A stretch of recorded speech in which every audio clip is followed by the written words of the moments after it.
اگلا سوال ہے، ایک صحیح حدیث میں آیا کہ سجدہ میں انسان اپنے رب کے بہت قریب ہوتا ہے، لہٰذا خوب دعائیں کیا کرو۔ اس حوالے سے کون سی دعا ہے جو مجھے سجدے میں کرنی چاہیے؟ صحیح مسلم میں یہ حدیث ہے کہ تم میں سے کوئی بھی شخص سجدے کی حالت میں اپنے رب کے سب سے زیادہ قریب ہوتا ہے تو اس وقت اپنے رب سے خوب دعائیں مانگو۔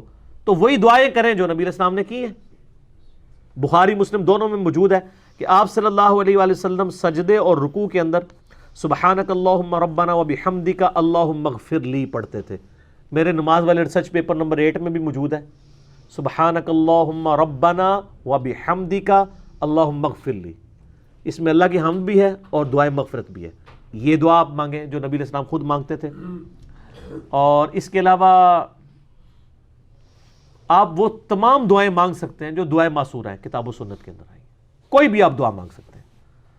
حتیٰ کہ صحیح بخاری میں موجود ہے جب تم نماز کے تشہد میں دروشی پڑھ چکو اس کے بعد جو چاہو اپنے رب سے مانگو۔ تو تشہد میں بھی آپ دعائیں مانگ سکتے ہیں، سجدے میں بھی دعائیں مانگیں، جتنی مرضی مانگیں، لیکن معصورہ ہوں زیادہ بہتر ہے۔ اس کے علاوہ بھی اگر ہوں تو بہتر یہ ہے کہ عربی زبان میں ہی مانگیں۔ اور میں تو اکثر ایک ہی دعا آپ کو بتاتا ہوں، ایک ہی دعا سب سے کامل جو بخاری اور مسلم میں حدیث ہے۔ انس ابن مالک کہتے ہیں نبی علیہ السلام کوئی اور دعا کرے نہ کرے یہ دعا آپ نے کبھی نہیں چھوڑی۔ سورۃ البقرہ کی آیت نمبر 201 میں جو آئی ہے، ربنا آتنا فی الدنیا حسنہ وفی الآخرۃ حسنہ وقنا عذاب النار۔ اور بخاری مسلم میں الفاظ ہیں اللہم کے ساتھ بھی ہیں، اللہم آتنا فی الدنیا، دونوں کو کمبائنڈ بھی آپ کر سکتے ہیں، اللہم ربنا آتنا فی الدنیا حسنہ وفی الآخرۃ حسنۃ وقنا عذاب النار۔ ہم نے اپنے اذکار والے ریسرچ پہ اس پہ بھی کارڈ پہ بھی لکھی ہے، یہ بخاری میں ہے 6389، مسلم میں جو ہے وہ 6840 ہے۔ یہ دعا آپ مانگیں اور دیکھیں اتنی کامل دعا ہے، اے اللہ دنیا میں بھی بھلائیاں عطا فرما دے اور آخرت میں بھی۔ سر کوئی چیز بچ گئی؟ اور ساتھ کہا کہ آخرت کی سب سے بڑی بھلائی دے دے، کون سی؟ وقنا عذاب النار۔ اب یہ مولویوں کی تسلی نہیں ہونا کہ وقنا عذاب القبری، وقنا عذاب الحشری، وقنا عذاب المیزانی، پتہ نہیں کہ کچھ لگایا، کیونکہ نبی علیہ السلام کی تعلیمات پہ شاید ان کو اعتماد نہیں ہے۔ مرتے ہی آخرت شروع ہوگی، بخاری مسلم کی حدیث ہے۔ مرنے سے پہلے کی زندگی جو ہے وہ دنیا کی ہے اور مرتے ہی آخرت ہے۔ صحیح بخاری میں حدیث ہے کہ نبی علیہ السلام کی جب وفات کا وقت قریب آیا تو عبد الرحمن بن ابی بکر آئے۔ اما عائشہ کہتی ہیں کہ ان کے ہاتھ میں مسواک تھی، نبی علیہ السلام نے اشارہ کیا تو آپ نے مسواک مانگی، امت کی تعلیم کے لیے تھا نا، تو چبائی نہیں کی، سخت تھی۔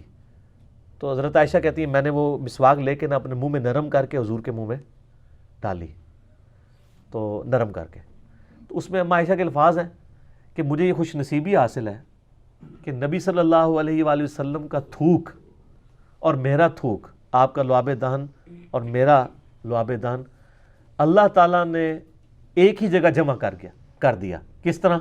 جب حضور نے چبائی نہیں چبائی گئی تو وہ حضرت عائشہ نے ڈالا تو نبی علیہ السلام کا تھوک مبارک ادھر آیا، پھر جب حضرت عائشہ نے چبا کے گئی تو سیدہ عائشہ کا۔ اس میں الفاظ ہیں اس دن جو اللہ کے نبی کی دنیا کی زندگی کا آخری دن اور آخرت کی زندگی کا پہلا دن تھا۔ حضور کی وفات کے دن کو اما عائشہ نے کہا ہے کہ حضور کی زندگی کا آخری دن اور آخرت کا پہلا دن۔ یہ میں نے ثبوت میں کہا ہے کہ یہ جو میں نے عقیدہ بیان کیا ہے نا کہ مرتے ہی آخرت شروع ہو جاتی ہے، اس کے ثبوت میں میں نے یہ لفظ، اس میں الفاظ ہیں کہ دنیا کی زندگی کا آخری دن اور آخرت کی زندگی کا پہلا دن۔ تو فی الدنیا حسنہ وفی الآخرۃ حسنہ، سب کچھ آ گیا۔ سر آپ دنیا کی ہر خواہش اس دعا کے اندر کر سکتے ہیں۔ آپ کسی کی اولاد نہیں ہو رہی، وہی تصور رکھیں، دعا یہ مانگ لیں۔ کسی کے روزگار کا ایشو ہے، دعا یہ مانگ لیں۔ بیماری کا ایشو ہے، دعا یہ مانگ لیں۔ حتیٰ کہ ایک مسلم شریف میں بڑی رقت انگیز حدیث ہے، نبی صلی اللہ علیہ وآلہ وسلم ایک صحابی کی عیادت کے لیے گئے جو بالکل چڑیا کی طرح ڈھانچے کی شکل میں اس کا پنجر ہو چکا ہوا تھا، کمزور ہو کے بیماری کی وجہ سے، تو یعنی زندگی موت کی کشمکش میں تھا۔ آپ نے فرمایا تو اللہ سے کیا مانگتا ہے؟ سمجھدار بندہ سمجھ آتا ہے۔ انہوں نے کہا یا رسول اللہ میں اللہ سے یہ دعا کرتا ہوں کہ اے اللہ جو تو نے مجھے آخرت میں عذاب دینا ہے دنیا میں دے لے۔ استغفر اللہ توبو الیہ۔ آپ میں سبحان اللہ، یہ حضور رانگی میں، اللہ پاک ہے ہر برائی سے، انسان ہی اس قسم کی کوتاہیاں کر سکتا ہے نا۔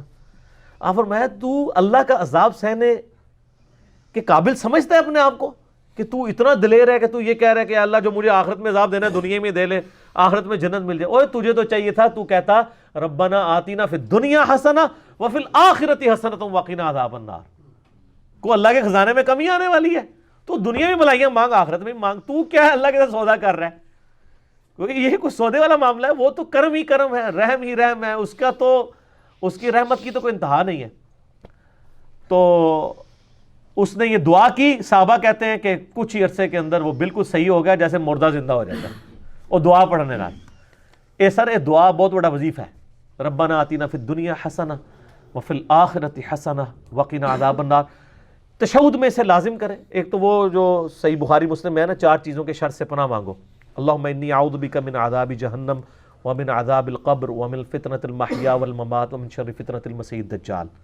وہ تو آپ نے 4 چیزوں کے شر سے پناہ مانگنی ہے. اس کے بعد اس دعا کو بھی ایڈ کریں. رب اجعلنی والی دعا بھی مانگا کریں. رب ارحمہما کما ربیانی صغیرہ. یہ بھی جتنی بھی دعائیں یاد ہیں. اور رکوع سجدوں میں بھی آپ مانگ سکتے ہیں. اور بہتر ہے عربی زبان میں ہی مانگنی چاہیے. میرا مولانا ساق صاحب کے ساتھ